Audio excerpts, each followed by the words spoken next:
Hey, I'm Caroline, a teacher from London who normally spends the school holidays exploring other parts of the globe.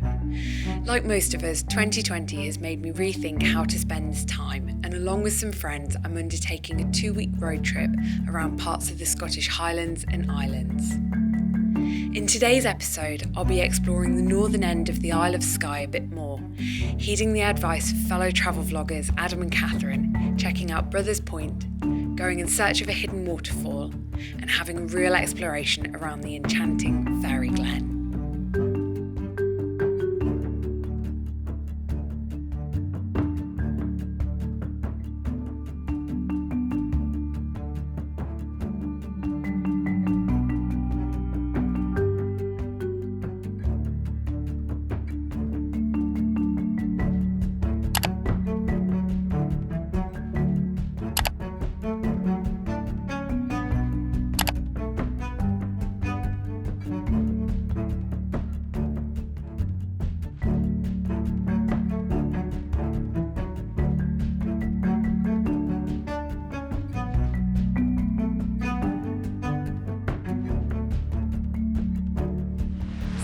We have come to an area that is called, I wouldn't say that it's the Kilt Rock lookout, but that's the rock that's way off in the distance, and it is called Kilt Rock because apparently it looks like a Scottish kilt.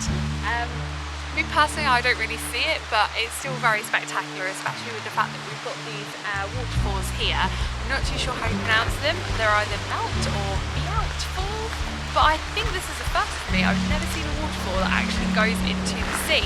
And for the British Isles, I have to say that the water is so clear. It looks pretty deep, and yet you can still see those boulders down there. It's right next to the car park. I'm quite surprised that we've not had to go on an epic hike to be able to see something as beautiful as this.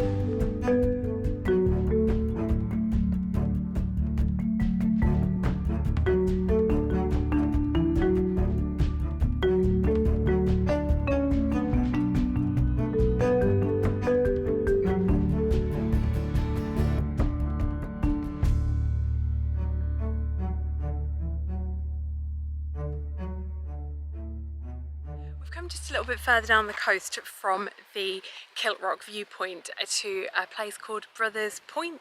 It is a short walk out to, I think it's like a peninsula that sticks out into the sea, and given that the Scottish weather for once is actually playing ball and it's lovely and sunny, we decided to pull over at the lay-by because there was room for our cars. We're just going to have a wander down and see what this peninsula is all about.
I'm sure that if we'd come down here yesterday when it was raining and overcast, it probably wouldn't have quite the same feeling to it, but it's so peaceful. All I can really hear around me are the tweets of a few of the wild birds, the bars of a few of the farmers' sheep, and the crashing of the waves in the sea. And the waves seem so powerful, you can hear the rocks and the pebbles being dragged back as the waves recede back into the sea. It's just a really peaceful place. Probably helped by the fact that it's sunny and it's gotten a little bit warmer. back to Uig, which is where we are staying. And once again, it's another thing that we're doing today with huge thanks to Adam and Catherine at the Adventures of A+K for tipping me off about these waterfalls that are actually here in the village that we're staying in. And I think they're just a short walk from the car park. You can hear the little falls off to my side now. Hopefully it's not going to be too much longer until we get to the really big ones.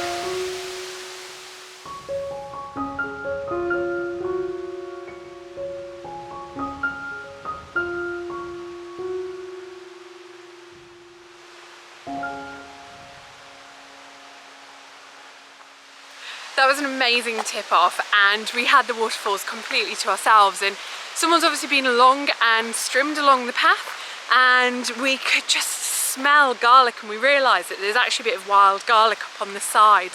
So we've picked some of them and we're making spaghetti bolognese back at the cottage this evening.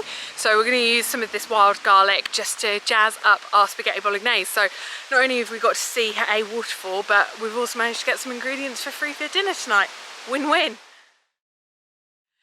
So just a short walk along the road from our Airbnb accommodation is the Fairy Glen. We don't really know what we're supposed to be doing here.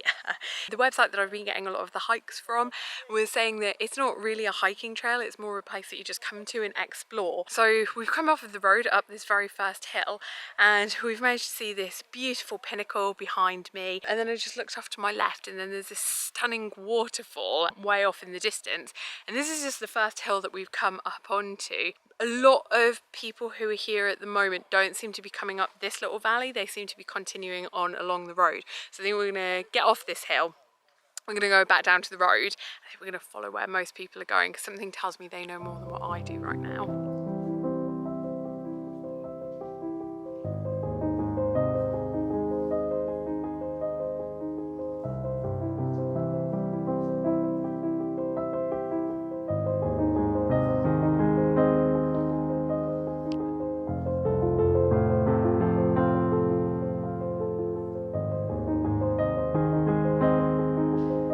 That I'm probably at the highest point now here in the Fairy Glen, and I think maybe the creators of the Teletubbies got a bit of inspiration from this area because the whole thing is like these undulating hills and they're lusciously green. It is quite busy, there are quite a few people around here, but it's not overly so, and I would say that this is definitely the best rock to come up on because it's the highest and you can look down onto everything. We've been posing for some photographs up here and no one else has come up. I'm not too sure if it's because they can see us up here and they're just waiting maybe for us to come down. I'm not too sure. Most people seem to just be posing for photographs. It's definitely not a hike, but it's stunning, and I don't think I've ever seen landscape like this before. And I think just the fact that you've got a few cliffs with waterfalls off over in the distance over there, and then you've got all of these undulating hills, it's just beautiful. But again, I think I go back to what I said at the beach earlier on, which is if the weather was not so good, maybe I wouldn't be quite so excited by this. But again, you know, the sun's just ever so slightly peeking through the clouds, but it's nice and warm enough for me to be wearing a t-shirt at the moment, which I think when you're in Scotland, that's a win, and I'm going to take it.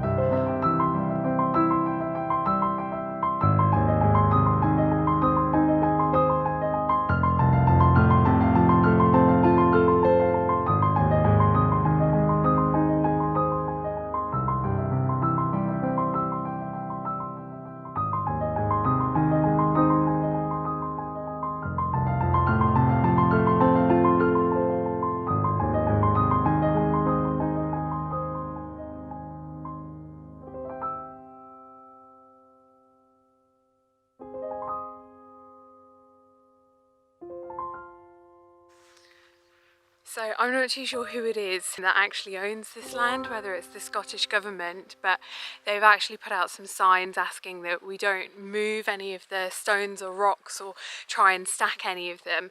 I think in the past people have done that, particularly in the area of grass where there's like an indented circle. We're really not too sure what has caused that circle to be indented on the ground, because our understanding is it's not the rocks that people had placed there in the past. We think that the indentation was there, and then people took that indentation as a way to then lay stones around it. But they're saying that it's actually damaging to the ecosystem and the animals that are in this area. Rather cutely, they've also said the fairies don't like it as well, obviously being the Fairy Glen. It was quite nice to see that, well, I say it was quite nice to see, there were only 5 rocks that had been placed onto that circle, but the rest of it's all been removed. And I think as well, especially with everything that's going on with regards to COVID-19, I think the less things that people are touching and moving, probably the better.